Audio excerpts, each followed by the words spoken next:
అడుగుతున్నా, నీ ఇంటిలో యేసు ఉన్నాడు అని మీ పక్కింటి వాళ్ళు కానీ, ముందింటి వాళ్ళు కానీ, మీ బంధువులు కానీ, మీ ఇంటికి వచ్చిన వాళ్ళు కానీ ఎప్పుడైనా చూడగలిగారా?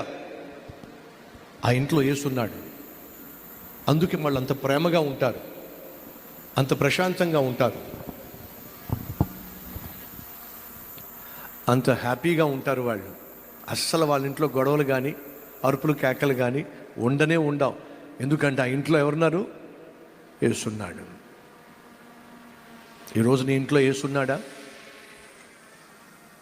లేకపోతే అడుగుతావా యేసయ్యని, యేసయ్యా మా ఇంట్లో నువ్వు ఉంటే మా ఇల్లు ప్రశాంతంగా ఉంటుంది, మా ఇంట్లో నువ్వు ఉంటే మా ఇంట్లో ప్రేమ ఉంటుంది, మా ఇంట్లో నువ్వు ఉంటే మా ఇంట్లో క్షమ ఉంటుంది, ఓర్పు ఉంటుంది, మా ఇంట్లో ఉంటే భార్యాభర్తల మధ్య సఖ్యత ఉంటుంది. కానీ ఈరోజు మా ఇంట్లో సైతానే పరిపాలన చేస్తున్నాడు, సైతానే వచ్చి గొడవలు పెట్టేస్తున్నాడు, గిల్లి కజ్జాలు పెట్టేస్తున్నాడు, నిద్ర పట్టకుండా చేస్తున్నాడు, అరిచి కేకలు వేయిస్తున్నాడు. నా భర్తను తాగించి ఇంటికి తీసుకొచ్చి ఇల్లంతా పీకేసి పందిరేయిస్తున్నాడు. ప్రభువా మా ఇంటికి నువ్వు రావాలయ్యా, మా ఇంట్లో నువ్వు ఉండాలయ్యా. ప్రార్థన చేస్తే ఎంత బాగుంటుంది.